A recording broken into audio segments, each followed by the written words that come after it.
Hi, good morning. I'm so proud to be here and honored with these amazing ladies. So I'll tell you a little bit about myself and a project that I'm very proud of. Um, so I was very lucky to grow up in the gorgeous Haifa. It's the pure startup nation that everybody's talking about.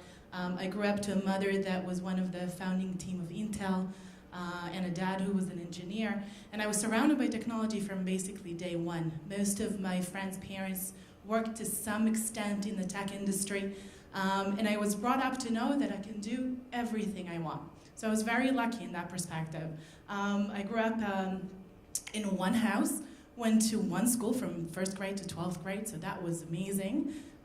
And more than anything, I had an amazing inspiration. I grew up with very smart people that told me that whatever I want to do, I just have to go and grab it and it will work. And then came my military service. And for the first time in my life, I got to do something I've never done before. So even though I was surrounded by tech, I studied physics and chemistry in high school. And like many other Israeli kids, I was dumped in a place in the military that I really didn't want to go. And then I decided, well, if I'm already here, I might as well make the most out of it. And who knew? I landed at Mamam, which is the computer science school of the Israeli Defense Force. And for the first time, I really learned about technology. I was kind of scared of computers, yes, even though I grew up in Haifa, it meant nothing to me at that time. But I knew from the back of my mind it's important. And that's when I started studying and learning, and I felt I wasn't doing enough, so I quickly went to officers training, and I came back to the Northern Command in Sfat, and spent most of my service there, really trying to help integrate very high-end computer systems with the guys who were doing all the hard work. Lebanon was still extremely active at that time. And we're bringing them new and interesting systems to really help their lives and hopefully save a few lives. It really taught me one main thing. Technology is amazing, there's no doubt about it. But the people who create it are what I was most passionate about. I found geeks just like me, who liked coding and who liked creating really fun stuff with technology and maybe trying to even make the world slightly better. And it was clear for me that this would be my career. All right, so I had quite a path. I did everything quite quickly, but just to walk you through very fast. So I went to study computer science. It was quite clear for me that I had to do that. But I wanted to gain the business aspects of it, so I went to study law as well. But then I figured I don't know enough yet, certainly not to do business, so we moved to the States. Just 2 weeks after getting married. And I got my MBA at Georgetown, focusing on finance and accounting, and then went to be an investment banker on Wall Street. It was 2007 until 2009. Certainly a very interesting time on Wall Street, if you remember. It was literally melting down in my hands. I started in mid-2007. The first round of layoffs was 3 months later. And after surviving 6 rounds of layoffs, I figured it was time to move back to Israel and continue here. But what I learned about creativity is when things get tough, this is when you really have to start thinking and doing things a little bit differently. So I worked for Bank of America, and certainly not Goldman Sachs, but we had to go into conversations with clients and really bring something new to the table. That was my time to push the Israeli companies that I knew from back home and that I worked with as an attorney. And it was an opportunity to teach them about the tech in Israel, which everybody talks about, but no one can point into smaller companies. So they can talk today about Waze, and they can talk about Fiverr, which are all large companies in Israel. But what about the smaller startups? Those are the real opportunity. And we brought them to large American clients, and it was a very interesting, creative way to think about stuff. They were cheaper, so people can afford them, and that's how we did business in those crazy years on Wall Street. And then I moved back, and it was time to get back to the startups that I've always loved working with. And I joined Carmel Ventures, which is one of the leading venture capital firms in Israel. And more than anything, I learned that sometimes it's good to be the fly on the room and just listen. So I got the opportunity to meet hundreds and hundreds of entrepreneurs. And more than I can teach them, they taught me everything I know today. And by listening to what they've done well and what they've done wrong, I could take that and later on do it on my own.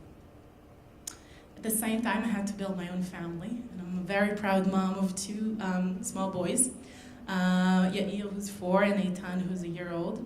And the interesting part is, when I had Yair, I took a 6 months off. and had a real maternity leave, and you'll figure out why it's important in a minute. With Eitan, I wasn't that lucky, and within 2 months, I had to go back to work. But this is how things happen, and this is life, and my kids are a big part of it, and they're a big chunk of my creativity. And they have a lot to do with my next startup, which was the first time I own. After working as a VC for 3 years, it was time for me to roll up my sleeves and really jump into the mud and do it on my own. I felt that I had enough tools to get started. Obviously, I made all the mistakes possible, but I found 3 very good friends who started Numbies with me. Numbies was a social mobile app for sports fans in the States. We worked really hard for 2 years, and we were a part of those 95% that fail. So that was us. And I can go on and on and on about everything that we've done wrong. I can tell you what we've done right. So first of all, I had Eitan at the same time. So it was quite a challenge to be huge, pregnant, and trying to raise money for the company. And just to tell you a small story about it, I was just about, I don't know, maybe week 36 or 37, and I go into a meeting with our investors, and they said, listen, we're really, really nervous. And I go, why? I have really easy deliveries. And they say, no, what happened when you take a maternity leave? And this is when I had to pause, realize that it's nothing against me specifically, but what he's trying to say that he wants me engaged in the business immediately after I give birth. And I said, listen, you've known me for quite a while. I will never, go away from my startup was my 3rd baby, right? But I had to really teach them that yes, I will take a couple weeks off, but I will quickly go back, and it really taught me about you. I was talking about a baby's being the biggest elephant in the room sometimes, and we never talk about it, right? The moms around here, we have kids, we're so proud of them, but when we're in a business context, we don't talk about them that much, because maybe it will make us less good or less successful. And it really taught me to say, yes, I have kids, yes, I will go on maternity leave, and yes, I will still run the business. So no worries about that, and that's exactly what I did. So even after, with my first child, I had 6 months off here, I had 2 months off, and I was still making calls all night just to make sure the business was running. And that's the fun of being in control of my career. So let me tell you about the project that I'm very proud of. So I've been working with guys from Google for a long time, and they kept talking about their 20%. And at some point I said, okay, what is this 20%? So Google has this really interesting initiative where their employees can work 20% of their time on other projects, mostly community-based projects. And I said, well, if the Googlers can do it, so can I. So let me tell you about my 20%, which is the time that I volunteer and donate for myself, and I want to tell you about Campus TLV for Moms. So Campus TLV was founded by Yazamiyot, which is a network organization for women, mostly around the tech industry, who want to either start their own startup or boost innovation within their organizations.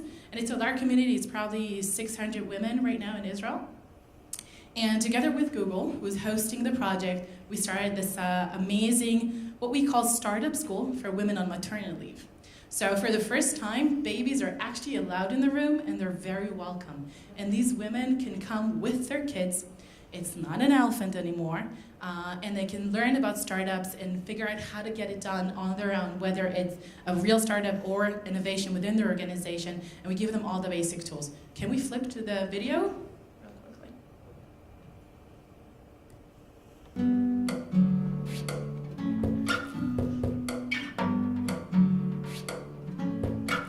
Sitting at home with a baby for a couple of months just didn't make any sense to me.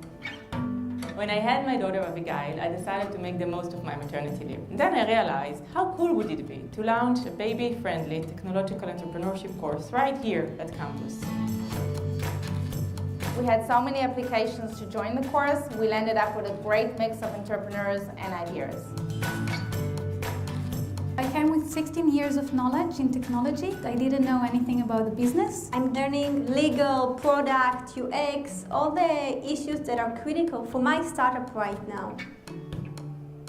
Our company is called Mapmic, and we're doing a new marketplace for real estate. It's a mobile social app for diet that helps us manage our weight with friends. We are an online personal stylist. I gained the ability to see that it was possible as a mom. It's a sharing community, and it's amazing because we are here for each other. Thanks to Campus TLV for Moms, We found our CTO. We found each other. Coming here once a week just boost me with energy. I go out and stuff happens.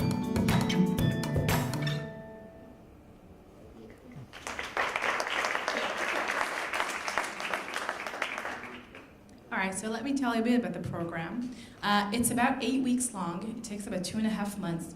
We do accept women who are not on maternity leave, and of course men, and we do have 2 men in the current cycle. And what we do is we teach them all the basic tools they need to get started. Now, it's very important because Israel has a ton of different programs for entrepreneurs and accelerators and Chamamot and all the VCs that are very active in Israel. But this is a different program. We do not judge their ideas. We do ask them to come with an idea, but we don't judge them. We give them the tool to judge it on their own, and we build a community that will help them judge their ideas and make sure they're viable, sustainable, and they make sense on the business sense. We started off in Tel Aviv, but today Google has taken this idea and duplicated it in London, in Krakow. Madrid started that just this week, and New York and San Francisco are coming soon. So it's becoming a global program for women entrepreneurs, and the community that we're building around it is quite phenomenal. And I think the most important impact it made is not necessarily on the women, but rather on the men that join us on the team, on the program, and they come and lecture, and they tell about their experience. And what you see is the first, they go into the room, and even though they know it's a baby-friendly class, they see all the babies laying on the floor, and they go silent.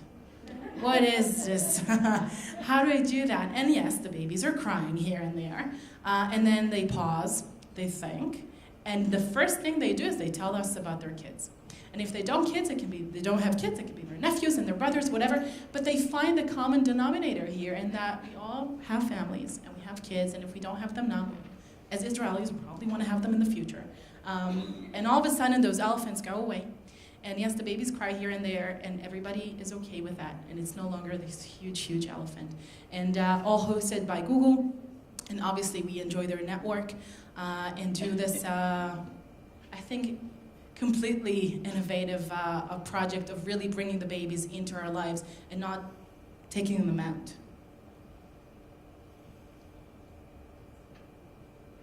All right, so just to finish off, I've had many points in my life where I had to be extremely creative, whether it was in my role as a banker where we had to come up with really interesting ideas.